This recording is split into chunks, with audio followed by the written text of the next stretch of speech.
Hi everyone, this is chapter 7 History and Imperial Capital Vijayanagar, and in this chapter we will discuss first two topics, that is the discovery of Hampi and Rayas, Nayakas and Sultans. So let us start the discovery of Hampi. We come to know about the ruins of Hampi in 1800 when an engineer and antiquarian means those who collect antiques, Colin Mackenzie prepared his first survey. He was a British employee in the East India Company. He collected initial informations from the memories of the priests of the Virupaksha temple and Pampa Devi shrine. The priests of those temples used to tell stories and chronicles, and from there, Mackenzie tried to collect informations. From 1836, epigraphists began to collect inscriptions from temples of Hampi. Historians collected information from foreign travelers' accounts and from literature written in local languages like Telugu, Kannada, Tamil, Sanskrit, etc. Our next topic is Rayas, Nayakas and Sultans. As per evidences collected by the historians, there were two brothers, Harihar and Bukka, founded the Vijayanagar Empire in 1336. In this empire, people used to speak different languages and follow different religious traditions. The Vijayanagar kings competed with several rulers in the north frontier. The sultans of Deccan and the Gajapati rulers of Orissa were their rivalries, and they used to fight to possess the fertile river valleys and resources generated by trade. Although interaction between these states led to the sharing of different ideas such as architecture, building techniques, etc.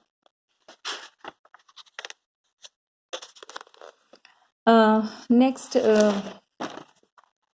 some of the powerful states were the Cholas in Tamil Nadu and Hoysalas in Karnataka.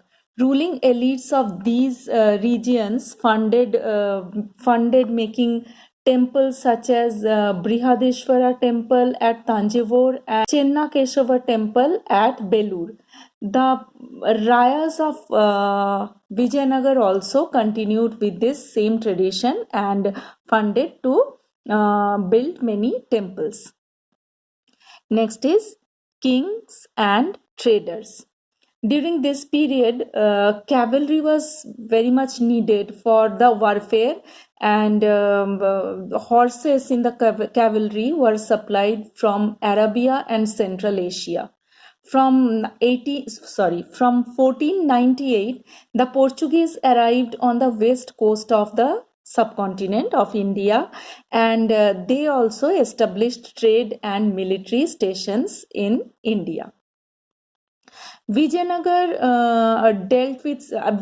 was very famous for spices, textiles, and precious stones, and they dealt with these materials. Trade was the status symbol for the cities. The revenue collected from the trade were used for the prosperity of the state.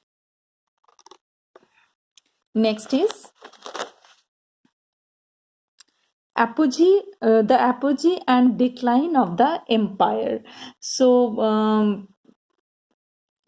apogee means the highest point of development or the climax. So the first dynasty was the Sangam dynasty.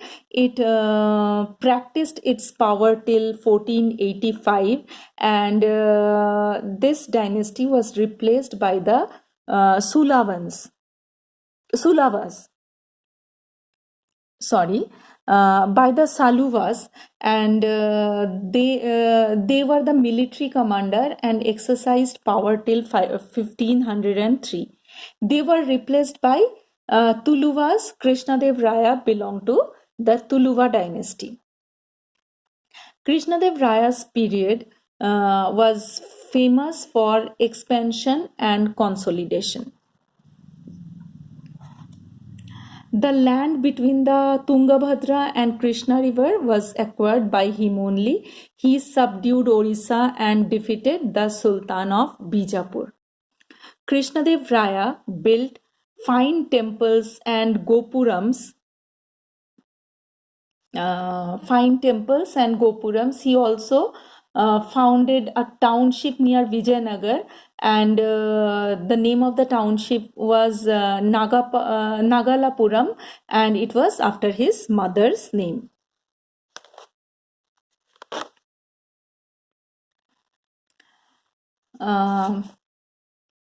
In 1529, after the death of Krishnadev Raya, his empire became weak. His successors were troubled by military chiefs or Nayakas. By 1542, power shifted to another dynasty, that was Aravidu dynasty, which remained in power till the end of 17th century. During this time, Vijayanagar allied with sultans. In 1565, Rama Raya, the chief minister of Vijayanagar, led a battle at Talikot, and along with the combined forces of Bijapur, Ahmednagar and Golconda, and deserted Vijayanagar. The relation between the Sultan and the Rayas were always not hostile. For example, Krishnadev Raya supported some sultans to establish Yavana kingdom. On the other hand, the Sultan of Bijapur intervened to resolve the disputes of Vijayanagar after the death of Krishnadev Raya. But Rama Raya tried to play off one sultan against another, and thus relation between the sultan and Rama Raya became strained.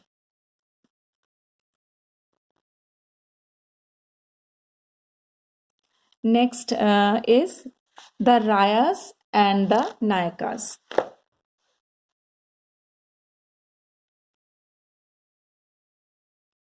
The military chiefs within the empire controlled forts and had armed supporters. These chiefs often moved from place to place in search of fertile land, and they used to settle on those lands. These chiefs were known as Nayakas. The Amara Nayaka system was a system in Vijayanagar which was similar to the Ikta system of Delhi Sultanate. They were the military commanders. The Raya used to give them territories. They used to collect taxes and revenues and other dues within the territory, and some portion of collected revenue they used to keep with them to maintain army, horses, temples and irrigation work, and rest they had to pay to the Raya or to the king. The Amara Nayakas sent tribute to the king annually. King occasionally used to transfer these Nayakas to show their power and control. Though during the 17th century, many Nayakas separated from the king and established their independent kingdom. So for today, this much. Thank you.